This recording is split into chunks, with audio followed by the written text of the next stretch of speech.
Good morning, dear students. I hope you might be fine. I'm back again with a new chapter, and this time we are going to start with your first chapter, that is business economics. Business economics, some basics. बच्चे जब भी हम economics की बात करते हैं तो सबसे पहले हमारे को दो चीज़ों से निकलना पड़ता है. एक है स्केर्सिटी और दूसरा है choice, because these are the basics of economics. So let's talk about. आप लोगों को सबको पता है कि हमारी जो रिसोर्सेज हैं वो बहुत लिमिटेड हैं, right? Collectively we want more than we produce with a limited resources, क्योंकि हमारी अनलिमिटेड वांट्स हैं. Is that clear? और इतना ही नहीं, हमारी जितनी भी यूजेस हैं बच्चे वो बहुत ज़्यादा क्या हैं, ऑल्टरनेटिव यूजेस हैं. अब बच्चे economist help to determine the use of the scarce resources to satisfy the most important wants. So this is what economics is all about. अब इकोनॉमिक्स के साथ हमारे को बिजनेस भी यूज़ करना है, क्योंकि this topic is basically the business economics. लेकिन यहाँ पर ये स्टार्ट उसी पॉइंट से होगा कि हमारे पास यहाँ पर स्केर्सिटी है, लिमिटेड रिसोर्सेज हैं. You particularly have what, unlimited wants. You have the alternative uses. अब अच्छा, इसी कारण से we have to make the choices. So what we study in business economics, it's all about making a choice. हमारे को क्या करना पड़ता है? Making a choice. सबसे पहले हम स्केर्सिटी को समझते हैं. You should remember what is scarcity. Scarcity का मतलब होता है जहाँ पे डिमांड फॉर अ कमोडिटी क्या है, ज़्यादा, और सप्लाई फॉर द कमोडिटी क्या है, कम. Is that clear? जब demand for the commodity is more and supply for the commodity is less, that is known as scarcity. बच्चे, क्या आपने सोचा है स्केर्सिटी क्यों है? स्केर्सिटी इसलिए है क्योंकि रिसोर्सेज क्या है, स्केर्स हैं. हमारी रिसोर्सेज है कौन से? Land, labour, capital, entrepreneur. जितनी भी चीज़ें हम प्रोड्यूस करेंगे हम इन्हीं फैक्टर्स ऑफ प्रोडक्शन से करेंगे, और इन्हीं लोगों से प्रोड्यूस होने वाली चीज़ें में क्या चीज़ें आ जाएंगी? अनलिमिटेड वांट्स निकल कर आएंगी. Because human nature is selfish, want to acquire each and everything. So बच्चे just try to understand, like food हो गया, क्लोथिंग हो गया, शेल्टर हो गया, jewellery, it is your accessories, it is your luxuries. You want variety of goods, isn't it? So that's why we have this scarcity. ना बच्चे, let's see to it. अब स्केर्सिटी को हम लोग किस तरीके से कोप कर सकते हैं in our business? You will say by producing more. But कैसे प्रोड्यूस करोगे ज़्यादा? क्योंकि हमारे पास तो रिसोर्सेज क्या हैं, लिमिटेड हैं. Is that clear? So but just try to understand, we will have to make the choices regarding what to produce, how to produce and for whom to produce. ना बच्चे, इसी के साथ साथ जब आप ये चॉइसेस करते हो ना, अब आपको अपनी रिसोर्सेज को इकोनोमाइज भी करना पड़ता है. सो इकोनोमाइजिंग ऑफ रिसोर्सेज का मतलब क्या होता है कि अपने रिसोर्सेज को बेस्ट पॉसिबल वे में यूज़ करना, so that they are use to their full capacity. यहाँ पर किसी भी रिसोर्स का कोई भी अनएम्प्लॉयमेंट ना होना, और सारे के सारे रिसोर्सेज अपनी फुली एफिशिएंट वे के अंदर यूटिलाइज हो जाएं.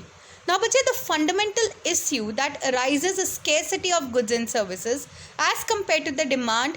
हमारी जो डिमांड है वो ज़्यादा है लेकिन जो सप्लाई है वो कम है, जिसके कारण से इकोनॉमी के अंदर स्केर्सिटी निकल कर आ रही है. नाउ बच्चे, जस्ट सी टू इट. अब हम लोग इकोनोमाइज करेंगे. इकोनोमाइज कंज्यूमर अलग तरीके से करेगा, प्रोड्यूसर अलग तरीके से, और नेशन अलग तरीके से. जब हमारे को इकोनोमाइज करना है तो कंज्यूमर के लिए क्या होगा? To attain maximum satisfaction. Consumer अपनी लिमिटेड रिसोर्स जो कि उसकी इनकम है इस तरीके से खर्च करता है, उसको किसी भी कमोडिटी के लिए कम से कम प्राइस देना पड़े, और वो क्या अटेन करे? Maximum satisfaction. इसी तरह से बच्चे, we call it allocative efficiency. Do remember allocative efficiency. हर एक कंज्यूमर एलोकेटिव एफिशिएंसी को अटेन करना चाहता है, और हर एक प्रोड्यूसर किसको अटेन करना चाहता है? प्रोडक्टिव एफिशिएंसी, जिसको हम प्रॉफिट्स भी बोल देते हैं. What is productive efficiency? Maximum output एक प्रोड्यूसर प्रोड्यूस कर सके एट अ मिनिमम कॉस्ट. जब एक मैक्सिमम आउटपुट एक प्रोड्यूसर प्रोड्यूस करेगा मिनिमम कॉस्ट के ऊपर, then only the productive efficiency is going to be there. ना बच्चे, what about the nation? Nation भी अपनी रिसोर्सेज को यूटिलाइज करता है, और नेशन की रिसोर्सेज क्या हैं? उसकी नेचुरल मिनरल वेल्थ, इस तरीके से कि वहाँ पर ग्रीन जीएनपी है, सस्टेनेबल डेवलपमेंट है, प्लस सोशल वेलफेयर है. Do keep all these things in your mind.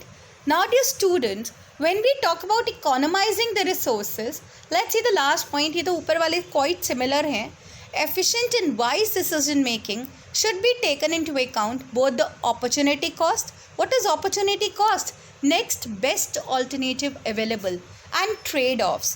Trade-offs is again an opportunity cost only. मतलब कि हम लोगों ने कितना give up करना है for one particular point. Is that clear? For one particular thing.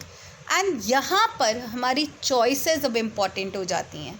Now बच्चे, let's try to understand when we study about this business topic, so everything is going to be clear that आप लोगों के पास unlimited wants हैं, resources क्या हैं, scarce हैं. ये दोनों एक फंडामेंटल फैक्ट्स हैं about our economics. So that's why economics के अंदर हम क्या कंसर्न करते हैं, to the study of how efficiently an individual and society uses the limited resources to satisfy the want. Is that clear? So economics is a study of how individuals and society together transform the scarce resources so that हर एक कोई अपने आप को satisfy कर सके human wants के साथ. Is that clear? And how these goods and services are also distributed among the different sectors of the economy. So बच्चे, when we talk about this, economics के अंदर हम ये 3 चीज़ें देखेंगे. सबसे पहले, how a nation allocates the scarce productive resources to various uses. Next आप क्या देखते हो, the process by which the productive capacity of these resources is increased. Productive efficiency I talked about. Maximum outputs किस तरह से produce करें at minimum cost. And lastly, the factors which have led to the sharp fluctuations in the rate of utilization of these resources. हम ऐसे factors भी देखेंगे जिसके कारण से there is a sharp utilization, sharp change in the utilization of these resources. Is that clear? Now, बच्चे, let's try to understand and we talk about what is the role of decision making in economics. हम लोग क्यों यहाँ पर decision making करते हैं. Decision making का मतलब होता है economizing the use of resources. So बच्चे, let's try to understand. Decision making is a process of selecting the appropriate alternative. अब कंज्यूमर के पास एप्रोप्रिएट ऑल्टरनेटिव कौन सा हो जाएगा कि उसने अपनी लिमिटेड इनकम को किस तरीके से खर्च करना है. Let's see 2 options available, watch a movie और buy a book for CA. What are you going to do? Not watch a movie, because CA is more important, your career is more important. You will judiciously spend on purchasing a book for the CA. Is that clear? Because parents को हमने तो यही कहा था ना, झूठ थोड़ा ना करेंगे, गलत काम थोड़ा ना करेंगे. So बच्चे, you should remember that this is efficiently utilizing your resources. Now बच्चे, next is what decision making. It involves the evaluation of feasible alternatives, rational judgment on the basis of information and choice of most suitable alternative. अब हमारे को most suitable alternative लेना है. पहले तो choices available हैं, उन choice के अंदर से बहुत suitable हमारे को यहाँ पे decision कर लेना है. And lastly, जो decision making है, it arises if there is the choice available. Therefore, there are alternative courses of actions to choose them. You should choose the best one. Is that clear?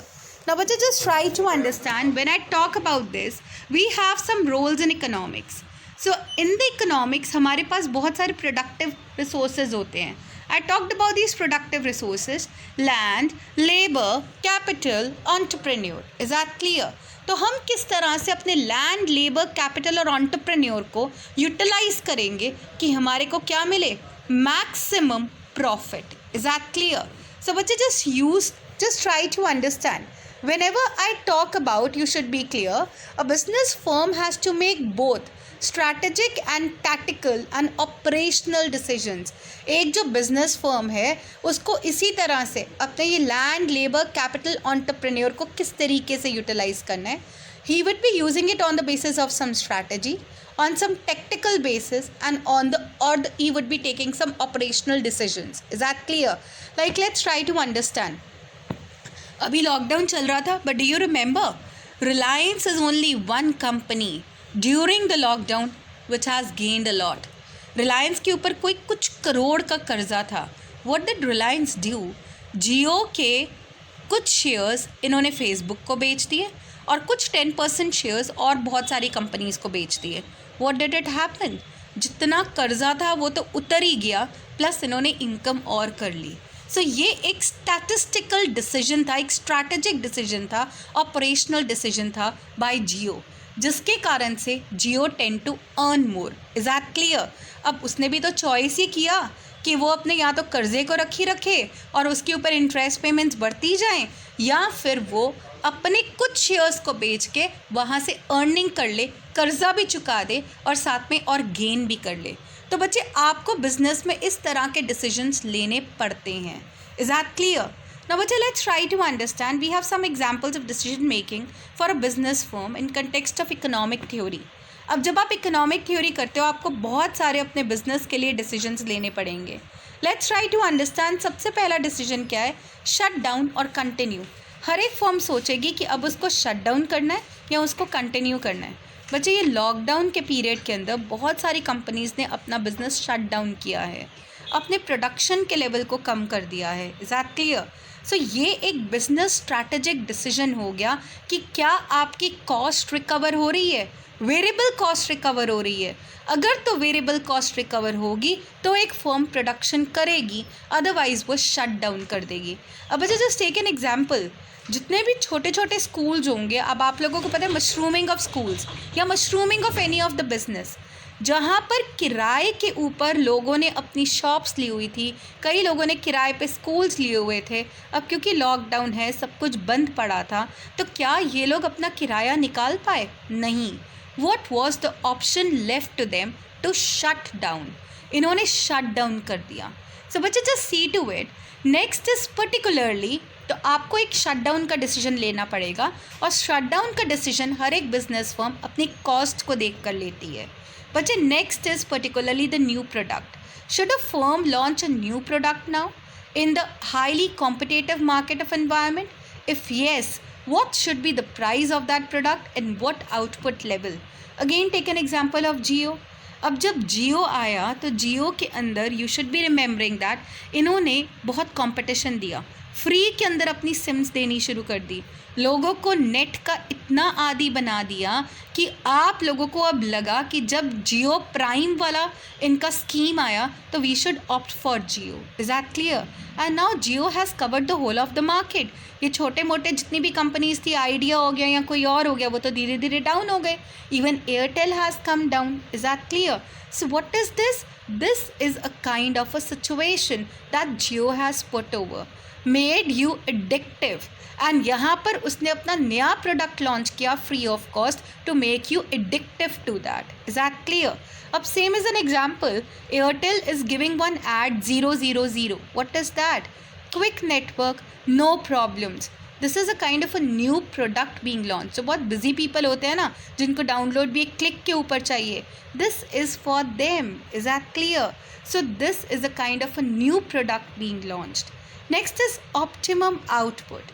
बच्चे what is optimum output? Maximum output produced at a least possible cost. So what should be the price at which a product is to be sold? What should be the optimum level of output?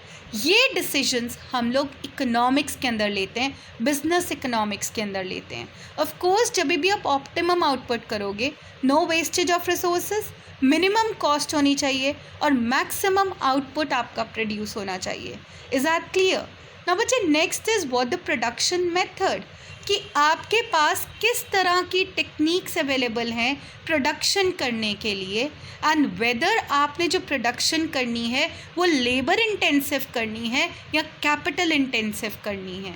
Is that clear? ये भी एक decision making है हमारी economics के अंदर, right? Now बच्चे let's try to understand. Of course just try to understand. अगर तो आपके पास लेबर इन अबंडेंस है, आजकल लेबर भी बहुत सस्ती मिल जाती है, सभी वेले बैठे हैं, सो लेबर बहुत सस्ती है, तो we would be using more of labour and we would be doing the production. लेकिन अगर लेबर हमारे को मिल ही नहीं रही है, तब हम प्रोडक्शन कैसे करेंगे?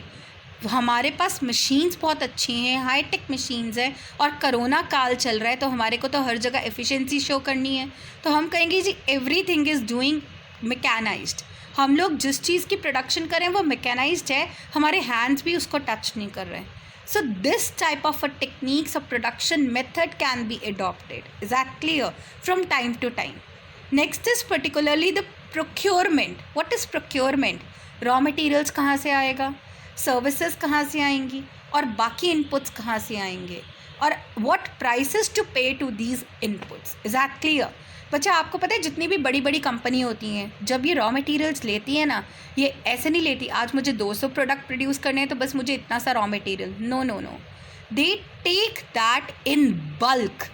बल्क में लेने के पीछे इनका एक रीज़न होता है कि जब ये रॉ मटेरियल बल्क में लेंगे ना बच्चे, तो इनको यहाँ पर बहुत सारे बेनिफिट्स मिल जाते हैं, वॉल्यूम डिस्काउंट मिल जाते हैं. तो ये भी एक तरह का बिजनेस डिसीजन ही हो गया कि हम लोग किस तरीके से वॉल्यूम डिस्काउंट्स को अटेन करें, किस तरीके के रॉ मटेरियल यूज़ करें जिससे कि प्रोडक्शन ज़्यादा हो, कॉस्ट कम हो. रिमेंबर, हमेशा बिजनेस इकोनॉमिक्स का एक व्यू पॉइंट होता है output maximum, cost minimum. Is that clear? Next is make और buy. Should a firm make the components और buy them from other firms? ना बच्चे, जो सी टू इट, हम लोग कहते हैं ना Patanjali is the biggest firm आजकल, बट क्या आपको पता है पतंजलि के कुछ प्रोडक्ट्स की पैकिंग गंगानगर में भी होती है? Is that clear? यहाँ पे उनका ठप्पा लगता है और यहीं से ठप्पा जाता है उधर, मतलब इन जहाँ पर भी ऋषिकेश है यहाँ पर भी उनकी कंपनीज़ हैं, और वहाँ से अगेन पैकिंग और रीपैकिंग होकर the product goes again to the market. What is this? इन्होंने आगे से आउटसोर्स कर रहे हैं. Is that clear? सो ये भी बिजनेस स्ट्रैटेजिक डिसीजंस होते हैं कि क्या आप कहीं से आउटसोर्स कर रहे हो. Is that clear? अब बच्चे कई टीचर्स हैं बहुत बिजी हैं. Is that clear? They are giving a lecture, they have one group there as a doubt class.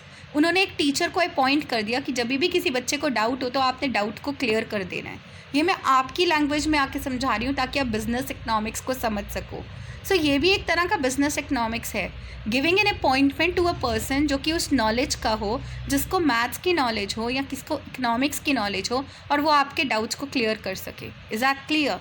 सो हमने क्या कर लिया, आउटसोर्स कर लिया किसी को.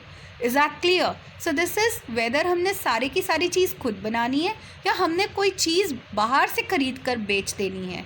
अब आजकल बहुत सारे लोग ऐसा काम करते हैं, खुद से प्रोडक्शन नहीं करते लेकिन अपना ठप्पा लगा देते हैं, बाहर से परचेज़ करते हैं, ठप्पा लगाते हैं और बेच देते हैं. What is this? This means वो यहाँ से प्रॉफिट कमा रहे हैं. खरीदेंगे तो सस्ते में, बेचेंगे महंगे में अपने ब्रांड के साथ. Is that clear? ये भी एक बिजनेस इकोनॉमिक्स की डिसीजन मेकिंग का पार्ट है. नाउ बच्चे, let's see to it. Marketing strategy. Yes, everything depends upon marketing. बच्चे, मार्केटिंग अच्छी होगी, ज़ोरदार होगी, किसी अच्छे बंदे को हायर करोगे मार्केटिंग करने के लिए, आपका प्रोडक्ट भी बहुत बिकेगा. Is that clear? अब आपको पता है पतंजलि की सारी मार्केटिंग ही कौन करता है? It is only being done. Advertisements कौन करता है? Baba himself. Is that clear? Baba Ramdev ji himself do all this. वो यहाँ पर किसी को हायर नहीं करते हैं, he particularly do all the marketing himself. So marketing means distribution and marketing channels should be used. किस तरह के डिस्ट्रीब्यूशन चैनल्स, वेदर हमारे को सिर्फ अपने डिस्ट्रिक्ट में देना है या हमारे को पूरे स्टेट में देना है या हमारे को पूरे नेशन तक पहुंचाना है. तो अगर आपको पूरे नेशन तक पहुंचानी है कोई चीज़ तो उसकी एडवर्टीजमेंट्स भी तो करनी पड़ेंगी. So we should focus more and more on the advertising strategies also. बच्चे, नेक्स्ट बिकम्स योर फाइनेंस. कल ही एक स्टेटमेंट थी और उस स्टेटमेंट में doctor Manmohan Singh, well known economist, he was the prime minister, mind behind the growth of the country, because 1991 में जो हमने LPG पॉलिसी को अडॉप्ट किया था, he was then the finance minister. तो उन्होंने थ्रू किया था हमारी कंट्री में जो एक वर्चुअल चेंज आया है, जो एक बहुत बड़ा चेंज आया है, वो उन्हीं के कारण से आया है. तो कल उन्हीं की एक स्टेटमेंट थी और उन्होंने बोला था कि बहुत बड़ी बड़ी कंपनी को भी, आगे मंदी का दौर है, बड़ी बड़ी कंपनी को भी अब घबराना नहीं चाहिए, शर्माना नहीं चाहिए कर्ज़ा लेने के लिए. व्हाट इज़ कर्ज़ा लोन? तो यहाँ पे क्वेश्चन आ जाता है फॉर द बिजनेस इकोनॉमिक्स कि वेदर एक कंपनी को खुद का फाइनेंस यूज़ करना है या वो यहाँ पर कर्ज़ा लेकर भी काम कर सकती है. सो येस, अगर फाइनेंसेस लो कॉस्ट के ऊपर अवेलेबल है, a business firm can take the loan and do the production. Is that clear? So this is also a decision. Next is a risk taking. But when I talk about a risk here, how to handle the risk and uncertainties of rising the business. तो now about running a business, और risk तो लिए बिना कोई भी work नहीं हो सकता. Remember, production करोगे bullish expectations के basis पे. Bullish means expect the business to go up in the future, prices to go up in the future. डरते रह जाओगे यार मैं इन्वेस्टमेंट करूं या ना करूं, अरे अगर कोरोना जैसी सिचुएशन आ गई तो क्या करेंगे, अरे अब मैं और माल डालूं या ना डालूं, तो आप वहीं बैठे रह जाओगे, आप बढ़ ही नहीं पाओगे. अगर हर कोई शॉपकीपर डर जाता कोरोना से, आज भी वो शॉप्स को बंद कर कर बैठा होता. Isn't it? हर कोई रिस्क ले रहा है, अपने बिजनेस को चला रहा है क्योंकि उनको पता है और कोई चारा ही नहीं है. Is that clear? So this is a kind of risk. वो इन्वेस्टमेंट भी कर रहा है, हाँ कम अमाउंट की कर रहा है पर कर तो रहा है. This is again a risk here. तो आजकल बच्चे रिस्क इंश्योरेबल भी हो जाते हैं. इंश्योर मतलब इंश्योरेंस हो जाती है. Don't worry about it. So बच्चे what is it? So decision making on the above matters is quite complex. हमें बहुत सारा डिसीजन लेना पड़ेगा और हमारे को एक इकोनॉमिक इन्वायरमेंट बनाना पड़ेगा जो कि बहुत डायनामिक होता है. Is that clear? And in many situations जो डिसीजंस हम लोग लेते हैं ना, इट इज़ पर्टिकुलरली क्योंकि इकोनॉमी के अंदर बहुत अनसर्टेनिटी है, तो हमारे को सोच समझ के डिसीजंस लेने पड़ेंगे. And decisions cannot be taken up with the imperfect knowledge. Is that clear? Right? So decisions particularly in many situations are to be taken in the conditions of ज़्यादातर imperfect knowledge नहीं होनी चाहिए, लेकिन कुछ हद तक imperfect situations में भी हमारे को decisions लेने पड़ेंगे. अब आज भी तो एक imperfect situation चल रही है and that is corona, लेकिन फिर भी तो हम decision लेने के लिए तैयार हैं. जब आप डिसीजन लेने के लिए तैयार हो कि हाँ हमने प्रोडक्शन करना है, अनसर्टेनिटी है फिर भी हम प्रोडक्शन करेंगे, then that is known as a decision making on the part of a producer. Thus what is there? For the decision making we require proper methodology and you also require appropriate analytical tools and techniques. Is that clear? So remember these three things. एक तो decisions जो लोगे वो बहुत complex matters के होते हैं. Is that clear? And यहाँ पर इकोनॉमिक एनवायरनमेंट क्योंकि हमारा कॉम्प्लेक्स और डायनेमिक है. दूसरा, डिसीजंस कई बार तो हम लोग बहुत इम्परफेक्ट नॉलेज के साथ और अनसर्टनिटीज़ के साथ भी लेने पड़ेंगे और कई बार नहीं भी, लेकिन ज़्यादातर इकोनॉमी के अंदर हमारे को डिसीजंस इम्परफेक्ट नॉलेज और अनसर्टनिटीज़ के साथ ही लेने पड़ेंगे, तभी तो रिस्क फैक्टर आता है. Is that clear? And lastly, जो डिसीजंस होते हैं they should be managed in a equipped and proper methodology, appropriate analytical tools and techniques के साथ. Is that clear? So this was about the role of decision making. Now बच्चे let's talk about the business economics in detail. बच्चे whenever I talk about the business economics you should be clear regarding this कि जो हमारा business economics होता है ना, उसके अंदर हम economic analysis करते हैं in the formation of business policies. मतलब हम अपनी बिजनेस पॉलिसीज़ को अगर फ्रेम करना चाहें तो उसमें हम अपने को इकोनॉमिक एनालिसिस हमारे को करना पड़ेगा. And to make key business decisions involving the best use of organisation scarce resources. और आपको जो अपनी बिजनेस डिसीजन मेकिंग करनी पड़ेगी उसमें आपको अपने बेस्ट ऑर्गेनाइजेशन के स्केर्स रिसोर्सेज को यूटिलाइज करना पड़ेगा और तभी हम लोग कोई एक प्रॉपर डिसीजन मेकिंग कर सकते हैं. Is that clear? Like just try to understand. अगर आप लोगों को पता है कि आप लोगों को प्रोडक्शन करना है तो प्रोडक्शन करने से पहले हम पहले मार्केट को एनालाइज कर लेंगे. अब मार्केट को एनालाइज करना हम बिजनेस फोरकास्टिंग बोलते हैं, डिमांड फोरकास्टिंग बोलते हैं. Is that clear? तो यहाँ पे हमने अपने बिजनेस के रूल्स को लगा दिया, इकोनॉमिक्स को अप्लाई कर दिया. तो यहाँ पे दो चीज़ें निकल कर आती हैं. क्योंकि हम कुछ इकोनॉमिक थ्योरीज़ को यूज़ कर रहे हैं तभी बिजनेस इकोनॉमिक्स को हम मैनेजरियल इकोनॉमिक्स भी बोलते हैं. अब क्योंकि हम ऐसे टूल्स को भी यूज़ करें जैसे कि हम फोरकास्टिंग देखें, हम देखें कि हमारा ब्रेक इवन कहाँ पे आएगा, हम रिग्रेशन एनालिसिस के थ्रू आगे ग्रोथ को देखना चाहें, हम लोग आगे टाइम सीरीज़ के बेसिस पे ग्रोथ को देखना चाहें, तो तब यहाँ पर हम अपनी इकोनॉमिक्स को अप्लाई कर रहे हैं. And therefore we also call it applied science. Is that clear? So बच्चे you should be remembering one particular point कि business economics is a component of applied science also, and business economics is referred to as managerial economics also. Is that clear? Very important point. अगर आपको ये नहीं पता चलेगा कि क्यों, then this is not clear, then this topic is not clear to you. Let's see to it how.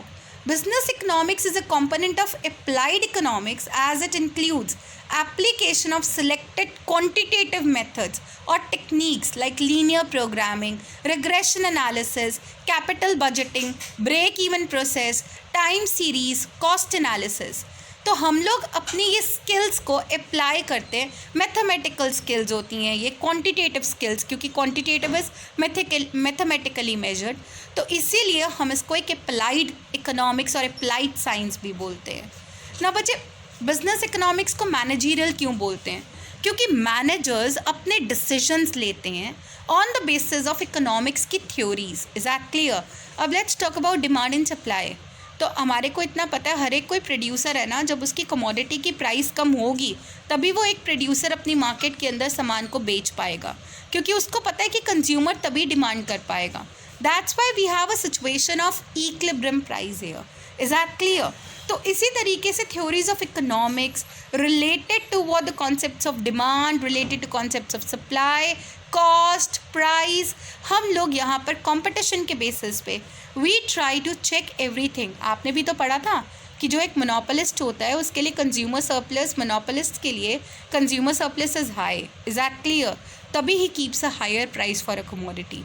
अब यहाँ पे हमने अपनी नॉलेज ऑफ कंज्यूमर सरप्लस को अप्लाई किया, मोनोपोलिस्टिक मार्केट कंडीशन से रिलेट हो गया, and then only we particularly are applying it to economics. So that's why business economics एक अप्लाइड इकोनॉमिक्स भी है और एक मैनेजरियल इकोनॉमिक्स भी है. Is that clear? सो बच्चे just try to understand. Business economics comprises of that part of economic knowledge जहाँ पर logic, then it is theories and analytical tools that are used for the rational business decision making. That is applied economics that integrate economic theory and business practice. So do remember, ये दो चीज़ों को integrate कर रही है, एक तो economic theory को और एक बिजनेस प्रैक्टिसेस को. Is that clear? So do remember these things कि business economics is an applied economics also and it is a managerial economics also. Now, let's start doing the next topic, and that is what? The nature of business economics. When I have to talk about the nature of business economics, let's try to understand. सबसे पहला हमारे पास point क्या आएगा? Blending theory and practice. हमने दो चीज़ों को blend करना है, मिक्स करना है. Is that clear? आपने ब्लेंडर तो सुना ही होगा. हम लोगों ने कॉफ़ी को मिल्क के अंदर मिक्स करना है, शेक बनाना है, तो हमारे को वो ब्लेंडर चलाना पड़ता है. इसी तरह से जो हमारी बिजनेस इकोनॉमिक्स है ना, ये ब्लेंड है. अभी हम ऊपर से पढ़ कर आए किसका? इकोनॉमिक थ्योरीज़ का और उनकी प्रैक्टिसेस का. Is that clear? Economic theories आप लोगों को पता है हाइपोथेटिकल हैं and simplistic in character as they are based on economic models. Is that clear? And ये इकोनॉमिक मॉडल्स कुछ एजम्पशंस के ऊपर बिल्डअप होते हैं. Is that clear? तो हम लोग यहाँ पे कुछ अपनी इकोनॉमिक थ्योरीज़ को अप्लाई करते हैं. So usually there is a gap between the propositions of economic theory and happenings in the real life. Yes, this is reality. कई बार बहुत ज़्यादा क्या होता है कि यहाँ पर जो हम सोच रहे हैं ना कि इकोनॉमिक थ्योरी इस तरीके से चलेगी, तो उस तरीके से नहीं चलती. अब कई बार हम लोग सोचते हैं यार कमोडिटी की प्राइस बहुत हाई है तो कोई भी नहीं खरीदेगा, लेकिन यार हर किसी को लगता है इसकी क्वालिटी पक्का अच्छी होगी. वो कहते हैं ना कि अगर आप लोगों को कोई बहुत अच्छी चीज़ भी सामने परोस के दे दो तो आप लोगों को लगेगा पक्का इसमें कुछ शक है यार, ये पक्का चीज़ गलत होगी तभी ये मेरे पास चल कर आ रहा है. मैं चल कर जाऊँ तो बिल्कुल ठीक है, पर अगर वो मेरे पास चल कर आ रहा है तो ये तो बहुत गलत है. अगर आप लोगों को सोचो कि क्राइस्ट कॉलेज वाले आपके पास आते हैं और कहते हैं we are going to give you an admission, क्योंकि on the basis of marks we are going to give, आप ये सोचोगे यार मैं पहले क्राइस्ट कॉलेज के बारे में सर्च कर लेता हूँ, कहीं ये अब डाउन तो नहीं चला गया, ये मेरे पास चल कर आ रहा है मेरे को एडमिशन देने के लिए. सो this is the reality of life. ये हमारे पास कंपनीज़ में भी होगा. Is that clear?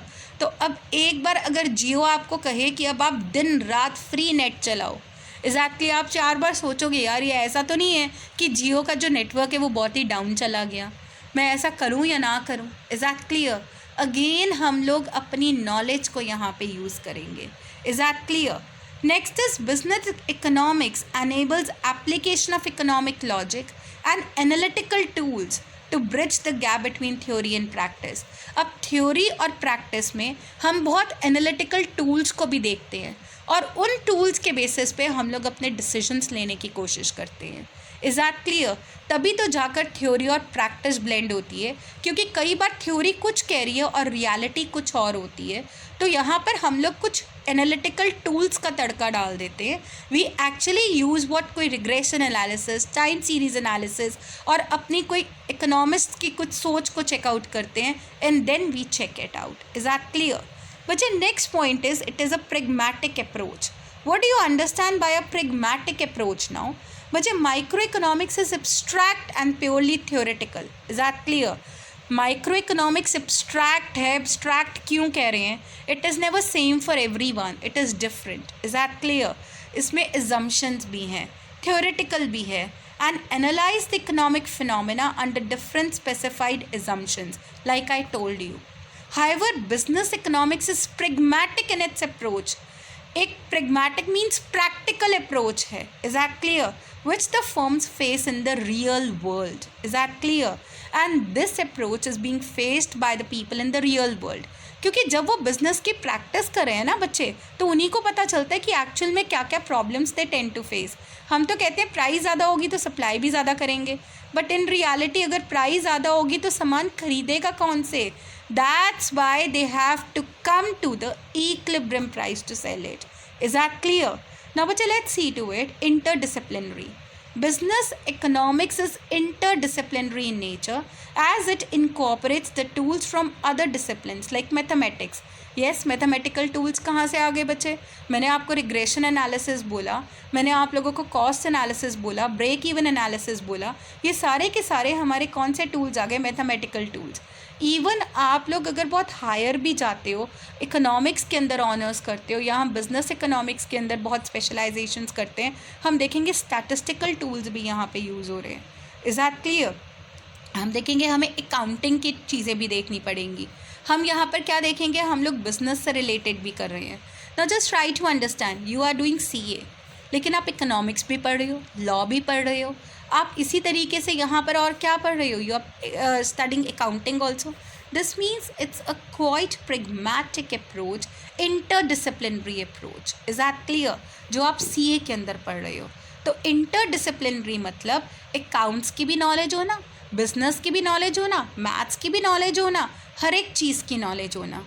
तो इसी तरह से जब हम बिज़नेस इकनॉमिक्स करते हैं तो हमारे को अलग अलग चीज़ों की नॉलेज होना बहुत ज़रूरी है, क्योंकि हर किसी को अप्लाई कर कर ब्लेंड कर कर फिर हम उसको प्रैक्टिस के अंदर लेकर आते हैं. Is that clear? नाउ बच्चे, very important question. Is business economics a science और बिजनेस इकनॉमिक्स एन आर्ट? बच्चे, very important here. Let's try to understand.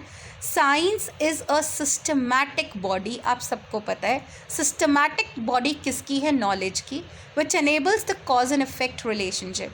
अब ध्यान करना, इकनॉमिक्स में भी कॉज एंड इफेक्ट आता है. Is that clear? यहाँ पर बिजनेस इकनॉमिक्स अब क्यों साइंस है वो देख रहे हैं. हम लोगों ने यहाँ पे थ्योरी ऑफ डिमांड को अप्लाई किया तो उसमें भी तो कॉज एंड इफेक्ट है, राइट? प्राइस बढ़ना is a cause and what is a effect? Quantity demanded का कम हो जाना. Is that clear? या quantity demanded cause and effect relationship निकाल के आता है. सो बच्चे, business economics even integrates the tools of decision sciences such as mathematics. आप लोगों को पता ही है इसमें ब्लेंड आ जाता है मैथमेटिक्स का, स्टैट्स का, इकोनोमेट्रिक्स का, इकोनॉमिक थ्योरीज का. Is that clear? और फिर हम लोग तब डिसीजंस लेते हैं regarding the enterprises. Business economics follow the scientific methods also and even try to scientifically test the variability of results. Is that clear? अब बच्चे, just try to understand when we take up a business economics, हम लोग क्या बोलते हैं कि taxes लगा देंगे. हम लोग लिकर के ऊपर टैक्सेस लगा दिए, लोग फिर भी तो लिकर खरीद रहे हैं. अब ये साइंटिफिकली प्रूवन हो गया कि लोग क्यों यहाँ पर खरीद रहे हैं. Because in spite of high taxes, because they are habitual to it. So ये साइंटिफिक अप्रोच को भी चेकआउट करते हैं. Is that clear? Now, but just try to understand, why do we say that business economics is an art? हम लोग इसलिए बोलते हैं कि बिजनेस इकोनॉमिक्स आर्ट है क्योंकि it involves practical application of the rules and principles for the attainment of set objectives. ये लोग अपनी decisions को apply करते हैं, practically apply करते हैं, and then they particularly try to reach their objectives. Is that clear? Sales कहाँ तक पहुँचानी है? 1000 करोड़ तक. कैसे पहुँच सकती हैं? डिस्काउंट्स के थ्रू. तो डिस्काउंट्स लगाना is particularly a practical application ताकि सेल्स अपने टारगेट तक पहुंच सकें. Is that clear? So dear students, you should remember that business economics is science in its approach but art in its application. Is that clear? Art क्यों है? In its application. Really important. Now let's try to understand, when we study the nature of business economics, use of micro and macro principles. हम यहाँ पे कौन से principles को use कर रहे हैं? Micro and macro. Now इसको करने के लिए हमारे को थोड़ा सा माइक्रो और मैक्रो को समझना बहुत ज़रूरी है. पहले हम वो वाले कॉन्सेप्ट को समझने के लिए पहले माइक्रो इकोनॉमिक्स और मैक्रो इकोनॉमिक्स को समझ लें. बच्चा माइक्रो आपको पता है, it's from a Greek word mikros, और ये ग्रीक वर्ड माइक्रोस क्या बोलता है? Smaller units. और जो मैक्रो इकोनॉमिक्स है, it's from a Greek word makros, जिसका मतलब होता है large. Is that clear? Now here the definition is given. When we talk about the singular smaller units, एक individual firm, individual house hold, particular यहाँ पे industry, particular commodity concern होती है, तो वहाँ पर इंडिविजुअल होता है बच्चे. लेकिन when we talk about the macro, macro के अंदर larger aggregates, economy as a whole, all the firms in the market, all the industries in the market, all the consumers in the market purchasing all the goods, ये सब किसके अंदर आएगा? Macro के अंदर आएगा. एक बहुत इंपॉर्टेंट लाइन है that is given by McConnell, and what is that? Macro economics examines the forest and not the trees. Really important. ये आपको इकोनॉमिक्स के नाम से पूछा जा सकता है.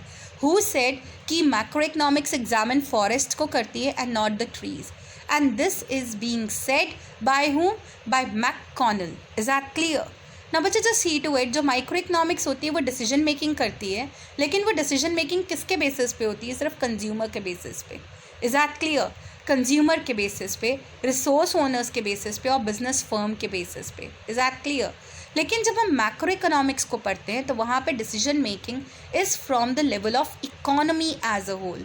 हम एग्रीगेट्स को चेकआउट करते हैं, एवरेजेस को चेकआउट करते हैं. Is that clear? सो बच्चे मैक्रो और माइक्रो को बेटर समझने के लिए आई will be sending you one more video. उससे माइक्रो और मैक्रो आपका बहुत क्लियर हो जाएगा, राइट? लेकिन अभी के लिए हमारे को सिर्फ इतनी नॉलेज चाहिए. अगर एक्स्ट्रा नॉलेज चाहिए तो वो वीडियो भी आपको I will be sending it regarding micro and macro economics. Now बच्चे just try to understand. So you are automatically clear कि macroeconomics is concerned with aggregates, with economy as a whole, decisions of economy as a whole. Like हमारी economy के अंदर unemployment कितना है, हमारी economy के अंदर आगे मंदी आने वाली है क्योंकि कोरोना काल चल रहा है, क्योंकि हर कंपनीज डाउन ही जा रही हैं. सो यहाँ पर जब हम पूरी इकोनॉमी के बारे में बात कर रहे हैं तो वो सब्जेक्ट मैटर किसका हो गया? मैक्रो इकोनॉमिक्स का हो गया. Is that clear? ना बच्चे वेरी इंपॉर्टेंट, माइक्रो इकोनॉमिक्स को हम लोग यहाँ पर प्राइस थ्योरी बोलते हैं क्योंकि the allocation of resources is really important here.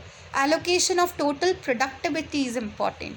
Allocation of the resources, इनकी product pricing is important here. तो हम इसको प्राइस थ्योरी बोलते हैं. हम कहेंगे कमोडिटी की क्या प्राइसेस होंगी, कंज्यूमर के व्यू पॉइंट से, प्रोड्यूसर के व्यू पॉइंट से. इक्विलिब्रियम प्राइस क्या होगा? इसी तरह से एक लेबर काम कर रहा है तो लेबर को क्या दिया जाएगा, कैपिटल काम कर रहा है तो कैपिटल पे क्या मिलेगा, एंटरप्रेन्योर है तो एंटरप्रेन्योर को क्या मिलेगा. इंडिविजुअली जब हम लोग रेंट, इंटरेस्ट, प्रॉफिट और वेजेस के बारे में पूछेंगे, दैट इज़ फैक्टर प्राइसिंग. वो भी किसके अंदर आती है? माइक्रो इकोनॉमिक्स में. So you should remember, alternative name of microeconomics is known as what? It is known as the price determination theory. But बच्चे when we talk about the nation as a whole, macro, तो वहाँ पर price अकेला नहीं consider होगा, income consider होगी. Y, Q and N consider होगा. Do remember Y का मतलब क्या होता है? इनकम. Q का मतलब क्या होता है? आउटपुट. लिख के रख लेना. और एन का मतलब क्या होता है, एम्प्लॉयमेंट। तो ये वाई, क्यू और एन कंसर्न्ड होगा, और हम यहाँ पर तभी इनकम इकोनॉमी के बेसिस पे चलेंगे। हम लोग यहाँ पे क्या देखेंगे, कितनी इन्वेस्टमेंट है, कितनी टोटल कंजम्पशन है, कितना एग्रीगेट डिमांड है, कितना एग्रीगेट सप्लाई है। तो ये ओवरऑल हो गया। तो डू रिमेंबर, मैक्रो इकोनॉमिक्स का अदर नेम क्या होता है, income and employment theory. What do you call it, you call it income and employment theory. Now बच्चे just try to understand one very important point again, and that is what, कि यहाँ पर it analyze the behavior of individual firms and proceeds and explains such behavior only through the economic theories and principles. लेकिन यहाँ पर हम लोग economic theories और principles नहीं, मैक्रो के अंदर पूरे के पूरे इकोनॉमिक सिस्टम को कंसिडर करेंगे, देखेंगे कि सारी की सारी इकोनॉमिक पॉलिसीज़ क्या होंगी जो कि पूरे एक नेशन को इम्पैक्ट करेंगी। तो बच्चे इन सब चीज़ों को देखने के लिए हमें कुछ माइक्रो वेरिएबल्स चाहिए और कुछ मैक्रो इकोनॉमिक वेरिएबल्स चाहिए। So let's see what are the micro economic variables. Micro economic variables are product pricing, consumer behaviour, factor pricing, economic conditions of a sector, study of firm, location of a firm. आपके syllabus में product pricing है, consumer behaviour है, factor pricing नहीं है, do remember that, कुछ हद तक है, लिमिटेड एक्सटेंट। इकोनॉमिक कंडीशंस हैं, इज दैट क्लियर, फर्म्स की स्टडी नहीं है। Let's C now macro economics में हम लोग किससे कंसर्न होते हैं बच्चे, मैक्रो इकोनॉमिक्स में we are concern about the national income. National income and national output, total production मतलब total income generated, total output produced, general price level. यहाँ पर माइक्रो में सिर्फ प्राइस लेवल होता है और मैक्रो के अंदर general price level. This means average price level of all the goods and services, right. Balance of trade and payment, very important. हमारी कंट्री के ऊपर कितना कर्जा है यहीं से पता चल जाता है। अगर आपकी पेमेंट ज़्यादा हैं और रिसीप्स कम है तो obviously you come to know कि आपको ज़्यादा डिमांड फॉरेन एक्सचेंज की चाहिए और हमारी कंट्री की करेंसी डिप्रिशिएट होगी। Next is external value of money. What is external value, foreign exchange rate. Dollar के मुकाबले रुपए किस रेट में बिक रहा है। अगर $1 इज इक्वल टू 75 रुपीज़, ये हमारी कंट्री की करेंसी की एक्सटर्नल वैल्यू है। Is that clear. Next is saving and investment, कितनी सेविंग कर रहे हो, कितना इन्वेस्टमेंट करो इकोनॉमी के अंदर। Next is employment and economic growth. ये सब हमारे मैक्रो इकोनॉमिक वेरिएबल्स आ गए। ना बच्चों, what are the examples here. Price, micro का example, price fixation by a producer firm, market demand of a commodity, is that clear? Then fixation of an industry at a particular place, ये सब क्या है, micro economics के variables हैं। Is that clear. If I talk about a cotton industry, I talk about steel industry. Steel industry और cotton industry is a concept matter of micro or macro? Do answer me when I take your life class. Is that clear? Next is value of a rupee। अगर हम देखेंगे हमारी country का balance of payment deficit situation, appreciation of currency, depreciation of a currency, monetary policy, fiscal policy, they are the subject matter of macro economics. Is that clear. ना बच्चे, I think अब micro और macro clear है, तो हम use of micro and macro of economic principles in business economics भी check out कर सकते हैं। ना बच्चे, माइक्रो इकोनॉमी के अंदर बिजनेस मैनेजर क्या यूटिलाइज करता है। Now, a business manager is usually concerned about the achievement of specified objective of a firm, कि एक specific firm का objective क्या है, क्या वो उसको achieve कर लेगा। इसी तरह से it also tries to ensure the long run survival, क्या वो लंबे समय के लिए survive हो सकता है, क्या उसको profit मिल सकता है तो कितनी amount का profit मिलेगा। Is that clear? Next is macroeconomics. When I talk about macroeconomics बच्चे, okay, first of all let me talk about micro only, then I'll talk about macro. Business economics और किससे concerned है, more with decision makings, क्या problem एक individual को आ सकती है अगर उसने कोई फैक्ट्री लगानी है। It relies heavily on the technique of micro economics. So business economics is largely a micro economics in nature. Is that clear. Now let's talk about the macro economic. अब बच्चे, जब भी हम बिजनेस करेंगे हम ये सोचेंगे ना कि गवर्नमेंट ने क्या पॉलिसीज़ दी हैं, गवर्नमेंट ने बैंकिंग की क्या पॉलिसीज़ है, हमें उधार आराम से मिल जाएगा या नहीं मिल जाएगा, हमारे फैक्टर्स को प्रॉपर्ली यूटिलाइज कैसे करेंगे, एग्जैक्टली हम अपने प्रॉफिट्स को ओवरऑल मैक्सिमाइज कैसे करेंगे, ओवरऑल हमारे गुड्स की डिमांड क्या रहेगी. So let's see, a business firm is affected by its external environment also.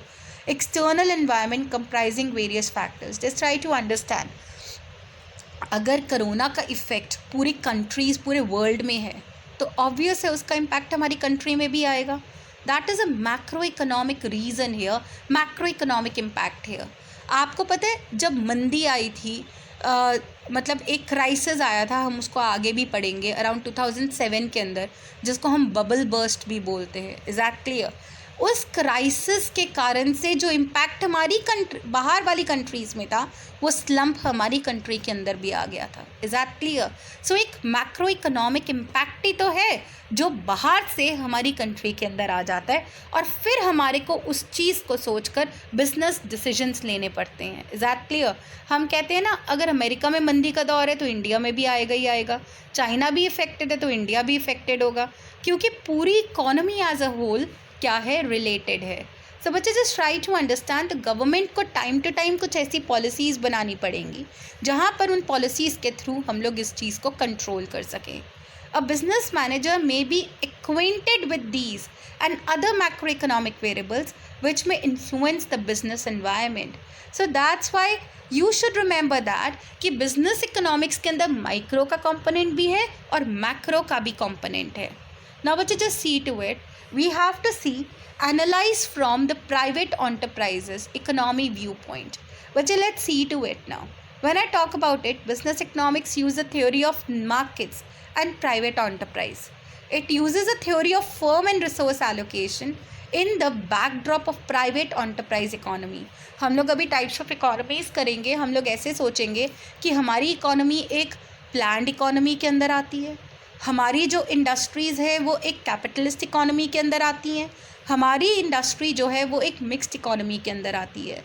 जब हम लोग इन इकोनॉमीज़ के बारे में चेकआउट करेंगे फिर ही हम लोग आगे डिसीजंस लेंगे. हमने इन तीनों इकोनॉमीज़ के बारे में डिटेल में पढ़ना है एंड देन ओनली एक बिज़नेस फर्म डिसीजन ले सकेगी. सी टू इट, अगर एक बिज़नेस फर्म चाइना जैसी इकोनॉमी के अंदर आती है जो कि एक सोशलिस्ट पैटर्न को फॉलो करती है, वहाँ पे वो प्रॉफिट मोटिव ही नहीं रख सकते. Is that clear? वो प्रॉफिट ज़्यादा अटेन करेंगे ही नहीं. लेकिन अगर एक कंपनी वहाँ पर है जैसे कि अमेरिका है, डेवलप नेशंस में, जहाँ पर कैपिटलिस्ट इकोनॉमी है, तो they would be producing only for the rich people, they would be producing the maximum output at a higher price. Is that clear और नॉट? क्योंकि उनका मोटिव ही क्या है, प्रॉफिट कमाना. अब मिक्स्ड इकोनॉमी में आप प्रोडक्शन कर रहे हो, पूरे सबके बारे में सोच रहे हो. अब जियो ने रिलायंस ने जियो को शुरू किया, उन्होंने सिर्फ हाई स्ट्राटा का नहीं सोचा, उन्होंने सारे स्ट्राटा का सोचा, तभी तो स्टार्टिंग में सिम फ्री दे दी. उन्होंने पूरी कंट्री के लोगों को काबू करने की कोशिश की, कैप्चर करने की कोशिश की. तो मिक्स्ड इकोनॉमी के अंदर प्रोडक्शन रिच को भी देख के किया जाता है, पुअर को भी देख के किया जाता है. Is that clear? सो इस तरह से यहाँ पर प्राइवेट एंटरप्राइजेस एनालाइज करते हैं और प्राइवेट जो स्ट्रक्चर है इकोनॉमी का उसको चेकआउट किया जाता है and then only the production is being taken up. Now बच्चे, a very important decision and what is that, कि क्या हमारा जो ये इकोनॉमिक्स है या बिजनेस इकोनॉमिक्स है ये पॉजिटिव है या नॉर्मेटिव है. अब पॉजिटिव और नॉर्मेटिव को करने के लिए बच्चे हमारे को यहाँ पर चेकआउट करना पड़ेगा कि what is positive science and what is normative science. Let's try to understand. Positive और pure science. Positive is what is, जो वेरीफाई हो जाए. Is that clear? It can be true, it can be false, it is descriptive in nature. और यहाँ पर हम अपनी value judgements पास नहीं कर रहे हैं. Is that clear? Right? Positive economics describes the things here. हम रियलिटी दे रहे हैं, हम कोरोना के इतने टेस्ट हो रहे हैं, दैट इज़ अ रियलिटी. अगर कोरोना के इतने टेस्ट होने चाहिए थे, इज़ दैट क्लियर? अगर हम ये टेस्ट नहीं करेंगे तो कोई कहेगा कि इकोनॉमी डाउन चले जाएगी, कोई कहेगा कि महामारी फैल जाएगी, कोई कहेगा कि सारे बिजनेसेस इफेक्ट हो जाएंगे. हर एक की अलग अलग थिंकिंग है. तो वो कौन सी साइंस आ गई? नॉर्मेटिव साइंस आ गई. हम वैल्यू जजमेंट पास कर रहे हैं. तो you should remember that positive science is what is and what are. हम वैल्यू जजमेंट पास नहीं करते हैं। Is that clear? It is descriptive in nature और यहाँ पे इसको वेरीफाई किया जाता है, वेरीफाइएबल होता है। Is that clear? नाउ बच्चे, when I talk about the normative science, normative science is what ought to be, कैसा होना चाहिए। Normative science evaluates the right और wrong of a thing. Is that clear? Okay बच्चे, just see to it. Normative science evaluates right और wrong of a thing. मतलब जब हम लोग यहाँ पर नॉर्मेटिव साइंस देखते हैं ना, तो ये राइट भी हो सकता है, गलत भी हो सकता है, but cannot be verified. Is that clear? It is just evaluated. It is perspective in nature. Is that clear? ये हमारी सोच है। It is a value judgement, like scarce resources are to be allocated to objective which can be considered good and reasonable. ये हमारी सोच है। Is that clear? तो आप लोग यहाँ पर सोच जहाँ पर आती है, दैट इज़ नॉर्मेटिव साइंस। और जहाँ पर हम लोग वैल्यू जजमेंट्स को पास नहीं करते, ट्रुथ वेरीफाइएबल के बेसिस पे, फैक्ट्स के बेसिस पे काम करते हैं, that is pure science. Now बच्चे, क्वेश्चन अराइजेज कि आपका जो बिजनेस इकोनॉमिक्स है वो एक पॉजिटिव साइंस है या वो एक नॉर्मेटिव साइंस है। Let's try to understand. Business economics is generally normative और perspective in nature. Very important, do remember, it is normative or perspective in nature. It suggests an application of economic principles with regard to the policy formulation, decision making and future planning. मैंने आपको पहले भी बताया था कि हमारे को यहाँ पे टाइम टू टाइम चेंज करना पड़ता है क्योंकि रियलिटीज़ अलग होती हैं। तो रियलिटीज़ को देखकर जब हम चेंज करते हैं, so that's why we say that business economics is perspective in nature, business economics is normative in nature. If a firm are to establish valid decision rules, they must thoroughly understand the environment. हमें environment को study करना पड़ेगा, and this requires the study of positive और descriptive economic theory. अब जब हम लोग environment को particularly fact के basis पे study करेंगे, तो you should remember that it is a positive और descriptive science. सो यहाँ पे तो कॉन्ट्राडिक्टरी चीज़ें आ गई एंड व्हाट इज़ इट कि business economics sense of normative को भी कंबाइन करता है और पॉजिटिव को भी। जहाँ पर ये पर्सपेक्टिव इन नेचर है, अप्लाई करता है इकोनॉमिक प्रिंसिपल्स को with regard to policy formulations, decision making, वहाँ पर ये नॉर्मेटिव है। जहाँ पे ये अपने एनवायरनमेंट को लेकर चलता है, वहाँ पे ये पॉजिटिव है। Is that clear? So let's see to it. The emphasis being more on the former, that is normative, than the later. You should remember, ज़्यादा emphasize business economics का normative के ऊपर है rather than on the which thing? Positive thing. I hope this point is clear. Now बच्चे, let's start with the scope here. When I talk about the scope के अंदर you should remember, मैंने आपको बताया था जो माइक्रो होती है इट अप्लाइज टू ऑपरेशनल और इंटरनल इश्यूज़, और जो हमारी मैक्रो है ना, it is concern with environmental and external issues. Is that clear? External outside the world के फैक्टर्स जो हमारे को इम्पैक्ट कर रहे हैं. सो ऑपरेशनल और इंटरनल इश्यूज़ जो हैं वो क्या इंक्लूड करते हैं? Issues that arise with in the business firm. एक बिजनेस फर्म के अंदर ही क्या इशू है? Is that clear? Right. And fall with in the purview and control of the management. और ये ऐसे इश्यूज़ को चेकआउट करता है जो कि उस मैनेजमेंट के कंट्रोल के अंदर ही हैं. अगर मैनेजमेंट में या ट्रेड यूनियंस के अंदर ही कोई प्रॉब्लम आ रही है तो ये तो एक इंटरनल मैटर हो गया, बिजनेस फर्म के अंदर का मैटर हो गया. So that is particularly what the internal और operational matter of a business firm. Right. अब यहाँ पर just see to it. Now issues related to the choice of business and its size. हम लोगों ने अपना बिजनेस और बढ़ाना है या नहीं, हमने एडवर्टीज़मेंट किस तरह की करनी है, सेल्स प्रमोशन कैसे करना है, किस एक्टर को हायर करना है एडवर्टीज़मेंट्स के लिए, फाइनेंसिंग का क्या स्कोप होगा, मैनेजमेंट किस तरीके से इन्वेस्टमेंट्स करेगा, इंडस्ट्री में आगे स्कोप है, ग्रोथ है या नहीं है, क्या हमने किसी एक कंपनी से दूसरी कंपनी में स्विच ओवर करना है, मतलब स्विच ओवर नहीं, लाइंस को स्विच करना है. ये सब decisions internal decisions of a firm है. Is that clear? So tools किसको यूज़ करते हैं? टूल्स यहाँ पर हम यूज़ करते हैं सारे माइक्रो इकोनॉमिक टूल्स को, like demand, supply conditions. We consider the demand forecasting here, we consider the production analysis here, cost analysis here, market structure. हमारा मार्केट परफेक्टली कॉम्पिटिटिव है, मार्केट के अंदर मोनोपोलिस्टिक है, मार्केट के अंदर मोनोपोली है या ओलिगोपोली है, किस तरह का मार्केट फोर्सेस है, मार्केट स्ट्रक्चर है, किस तरह की हमारी मार्केट पॉलिसीज़ है. So these are the operational और द इंटरनल मैटर्स, और ये सारे इंटरनल मैटर्स माइक्रो इकोनॉमिक्स से कंसर्न होते हैं. अब बच्चे when I talk about the scope of external matters के अंदर क्या चीज़ आ जाता है बच्चे. External factors involve the performance of a business overall, पूरी इकोनॉमी के बेसिस पे. The type of economic system, आपका इकोनॉमिक सिस्टम कौन सा है, कैपिटलिस्ट इकोनॉमी है, सोशलिस्ट इकोनॉमी है या मिक्स्ड इकोनॉमी है. Is that clear. Then it is the stage of business cycle. Business cycles की कौन सी स्टेजेस चल रही हैं. अभी बूम का पीरियड है, डिप्रेशन का है, रिसेशन का है, तो भी पॉलिसीज़ उसी के अकॉर्डिंग बनेगी. Next it is the general tools in the national income. General trends क्या हैं हमारी नेशनल इनकम के. Is that clear. Employment, price, saving, investment किस तरीके से डिसाइडेड होगा. एडी का लेवल ज़्यादा है या कम है, एग्रीगेट सप्लाई का लेवल कम है या ज़्यादा है, लोग कितनी सेविंग्स कर रहे हैं, लोग कितनी इन्वेस्टमेंट्स कर रहे हैं, ये सब यहाँ पर देखा जाता है. Next is the government economic policies.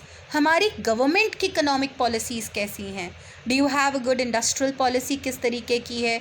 Industrial policy private sector को फेवर कर रही है या गवर्नमेंट सेक्टर को फेवर कर रही है. Composition policy, sorry it is a competition policy किस तरीके की है, मतलब फॉरेन कंपटीशन, कंपीटिंग पॉलिसी हमारी, जिसको फॉरेन ट्रेड पॉलिसी भी बोलते हैं. मॉनेटरी और फिस्कल पॉलिसीज़ कैसी हैं. Is that clear. All these are being checked out. बच्चे competition policy is basically the internal हमारी competition policy. Foreign trade policy अलग होती है जो कि हमारे फॉरेन ट्रेड के रिलेशंस और हमारी कंपनीज़ को चेकआउट करती है. कंपटीशन पॉलिसी हमारी कंपनीज़ की internal policy. Is that clear. Next is particularly it is also financial sector and capital market. आप लोगों को हमारी मनी मार्केट से पैसा मिल रहा है, हमारी फाइनेंशियल मार्केट किस तरह की है, हमारी कैपिटल मार्केट किस तरह की है. तो जहाँ पे political environment, social environment, the socio economic conditions of trade unions, ये सब कुछ आ जाता है, तो they are the external matters. Is that clear. You should remember कौन से मैटर्स आ गए, ये एक्सटर्नल मैटर्स आ गए. These are the examples. Remember in examples के बेसिस पे आपको क्वेश्चन आ सकते हैं, तो you should be clear regarding this. So business decisions can be taken only by considering these factors here. And the management of a firm has no control over these factors. अब बच्चे ये pandemic situation के ऊपर क्या किसी भी company के ऊपर कोई ज़ोर चला? नो. हर एक कंपनी में डाउनफॉल है, right. And this is due to the global factor, external factor. Is that clear? So now बच्चे, I hope these points are clear. So now just try to understand what are we people going to take up. We people are going to take up the operational or internal issues of the firms in detail. सबसे पहले demand analysis. So demand analysis के अंदर हम लोग क्या देखते हैं, the behaviour of consumer in the market. Consumer की क्या डिमांड होने वाली है, कंज्यूमर किस कमोडिटी के बेसिस पे किस प्राइस के बेसिस पे कमोडिटी को खरीदेगा, क्या price of a related good होगा, क्या हमारे टेस्ट और प्रेफरेंसेस होंगे. नेक्स्ट आ जाता है हमारा demand forecasting. What is demand forecasting? It is a technique of predicting your future demand. Future के अंदर 2021 में हमारे गुड की डिमांड क्या होने वाली है. Is that clear? कहीं कोई लॉस तो नहीं होगा. और ये सब कुछ हम लोग अपने पास्ट बिहेवियर को चेकआउट कर करते हैं. डिमांड फोरकास्टिंग इतना भी एनेबल करती है एक फर्म को to produce a required quantities at a right time. अब जैसे कि आप लोगों को पता है आगे सर्दियों का सीज़न आने वाला है, तो ये अभी से ही प्रोडक्शन वुलन क्लोथ्स की शुरू हो जाएगी. Is that clear? तो रिक्वायर्ड टाइम के ऊपर उस चीज़ की प्रोडक्शन करना, सो दैट जब सही समय आए, सर्दियाँ आए, तो वो सर्दी के क्लोथ्स बिजनेस फर्म के द्वारा रेडी हों और मार्केट में बिकने के लिए तैयार हों. तो this is forecasting. Forecasting even provides the manager with the scientific tools which assist him in forecasting the demand, which assist him. और बच्चे साइंटिफिक टूल्स का भी हम यूज़ करते हैं. हमने आगे भी देखा था, हम लोग regression analysis, time series analysis का यूज़ करेंगे और इनका यूज़ कर हम लोग अपनी डिमांड को फोरकास्ट कर सकते हैं. Is that clear? Next is production analysis. What is production theory? Production जब हम कहेंगे क्रिएशन ऑफ यूटिलिटी है. जब तक आप कुछ प्रोड्यूस नहीं करोगे वो चीज़ मार्केट में अवेलेबल नहीं होगी। तो प्रोडक्शन एनालिसिस रिलेशनशिप देता है इनपुट और आउटपुट में, किस तरह से हम अपने इनपुट्स को यूज़ कर कर यूटिलिटी को क्रिएट कर सकते हैं, आउटपुट को क्रिएट कर सकते हैं। Is that clear? अब अच्छा, प्रोडक्शन वाला टॉपिक भी हम लोग एक टेक्नोलॉजी के साथ ही करते हैं। Production is done with the help of technology, and whenever we talk about this production बच्चे, रिमेंबर मैक्सिमम आउटपुट एक प्रोड्यूसर को प्रोड्यूस करना है लीस्ट कॉस्ट के ऊपर। Is that clear?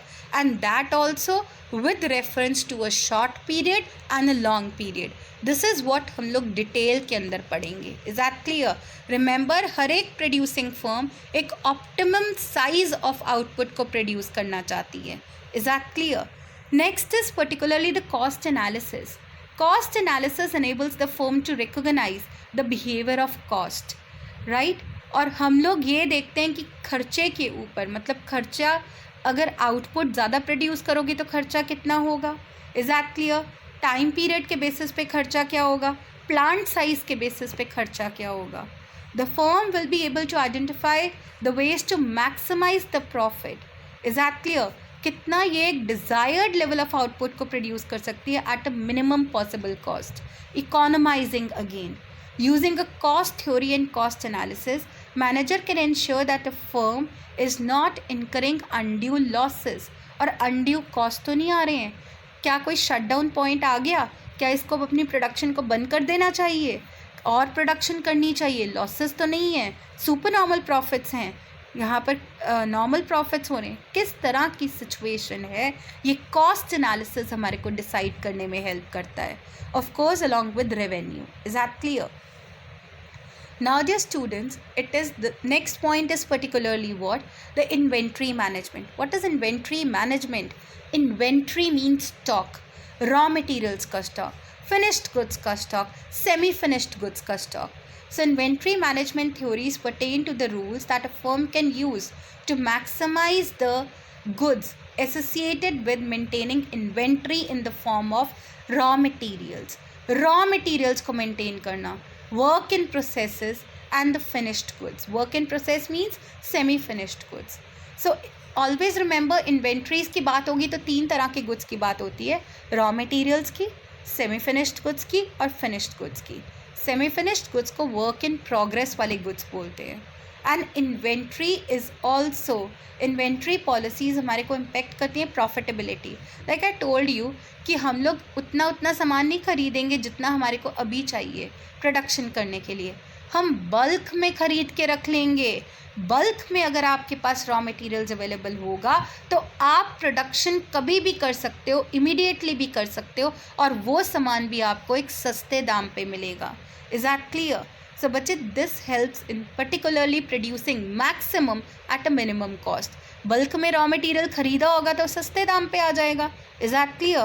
प्रोडक्शन पहले से हुई होगी तो अगर इमीडिएट सप्लाई होती है तो you are there with the stuff, आप मार्केट में लॉन्च कर सकते हो उसको. क्लियर और not? Let's move ahead. The market structure. Market structure and pricing policies. Analysis of market structure and the extent of competition also help the firm in determining the degree of market power. अब market power का क्या मतलब होता है? Market control. एक firm की कितना control है मार्केट के ऊपर. मोनोपोलिस्ट फर्म जो होती है ना, उसका फुल कंट्रोल होता है फर्म के ऊपर. Is that clear? और जो एक परफेक्टली कॉम्पिटिटिव फर्म होती है उसका नो कंट्रोल. ये सब हमने डिटेल में करना है. और जो एक ओलिगोपोलिस्टिक होती है, partial control. Monopolistic, partial control. Remember, oligopolistic कई जगह पे मोनोपोलिस्टिक का भी काम कर लेती है. So price theory contains how the prices are determined under different market conditions. Is that clear? Whether a firm is going to keep a higher price और a lower price depend upon the condition of the market. Now बच्चे, next is what? Resource allocation. Resource allocation can be basically done with the help of linear programming. Right? Business economics आप लोगों को पता है mathematical tools को भी लेके चलता है, तभी तो ये अप्लाइड साइंस भी तो है. तो हम लोग यहाँ पे रिसोर्सेज को इस तरीके से एलोकेट करेंगे with the help of linear programming कि ऑप्टिमम यूटिलाइजेशन ऑफ रिसोर्सेज हो जाए. Is that clear?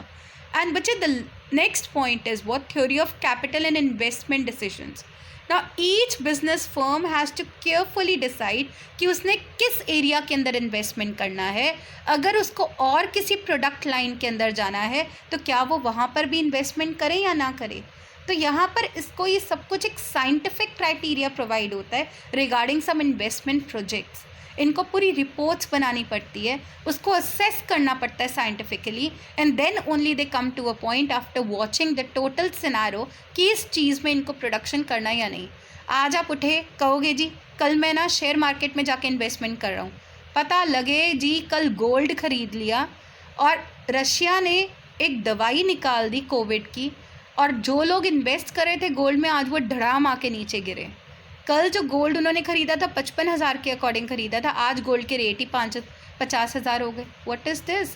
5,000 का पूरा लॉस. सो पूरी मार्केट को एनालाइज कर ही हमें इन्वेस्टमेंट्स करनी चाहिए.